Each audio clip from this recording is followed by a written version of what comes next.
जनसंघ की शुरुआत 1952 में उन्होंने किया और जो सपना देखा था, कई बुजुर्ग साथी भाजपा के मर गए ये नारा लगाते लगाते, इस देश में नहीं चलेगा दो विधान, नहीं चलेगा दो प्रधान और नहीं चलेगा दो निशान।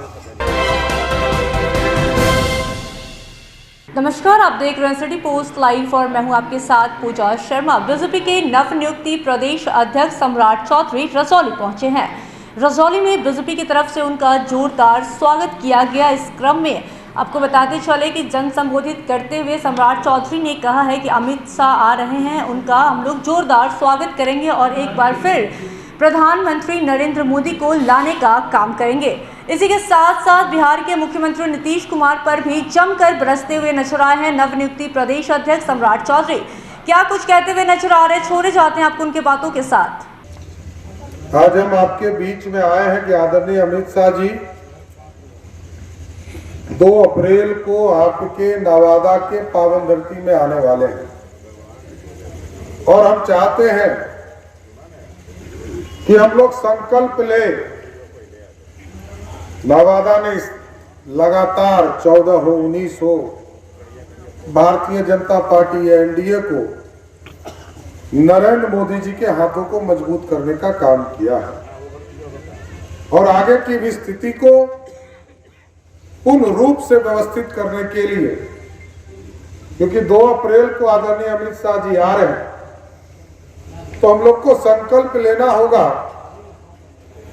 कि आगे नरेंद्र मोदी जी के नेतृत्व में फिर से एक बार मोदी सरकार बने, इसलिए आपका समर्थन करना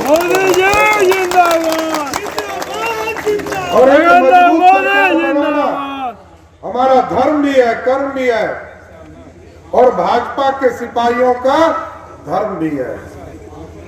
भाजपा के सिपाहियों को एक मजबूत सरकार जब रहती है, आप देखते हैं कि देश में सारी जो कल्पना आपने की थी, सारे उंगली जामा पहनाने का काम किया गया।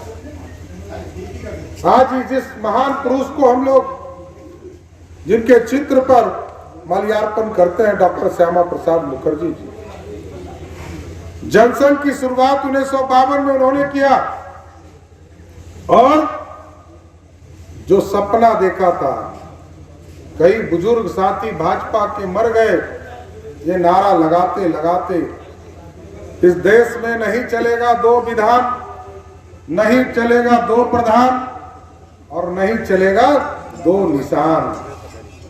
कहते कहते लोग मर गए, थक गए, लेकिन किसी सरकार ने बदलने का काम नहीं किया साथी। जबकि बाबा साहब भीमराव अम्बेडकर साहब ने 1952 में ही इसका विरोध किया था, 1950 में ही, कि संविधान में इसको लाया ही नहीं जा सकता है, तो तत्कालीन प्रधानमंत्री जी ने उनको टेम्पोररी शब्द से यूज किया गया, यह तत्काल लगाया जा रहा है और उसको कश्मीर से अलग किया गया, भारत से अलग किया गया कश्मीर को। आज यदि सरदार पटेल नहीं होते साथियों, तो ये जो 567 रियासत था पूरे देश में, वो एक नहीं होता। पंडित चाणक्य नहीं होते तो आज से आज जो हिंदुस्तान है, इसके 3 गुना बड़ा हिंदुस्तान नहीं होता। हम लोग सम्राट अशोक जयंती भी 2 तारीख को मना रहे हैं सासाराम, लेकिन पंडित चाणक्य ने जो सपना देखा था इस देश के लिए साथियों, उसको चंद्रगुप्त और सम्राट अशोक ने पूरा किया। उसी तरह डॉक्टर श्यामा प्रसाद मुखर्जी जी ने जो सपना देखा, उसको पूरा करने का काम किसने किया? नरेंद्र मोदी की सरकार ने किया था।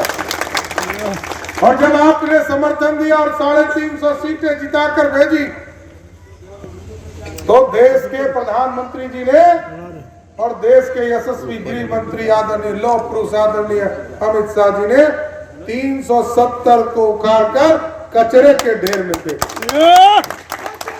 लोग सोचते होंगे कि 370 से क्या होगा साथियों, हम देश के किसी कोने में जाते थे, 6 महीना रहते थे, मेरा वोटर लिस्ट में नाम हो जाता था। क्योंकि हम तो मजदूर हैं, हमसे ज्यादा ज्ञानी भी इस देश में कोई नहीं है। पंडित चाणक्य यहीं पैदा लिए, सम्राट अशोक भी यहीं पैदा लिए, राजा सब भी यहीं पैदा लिया है। आप तो मगध के पाठ है।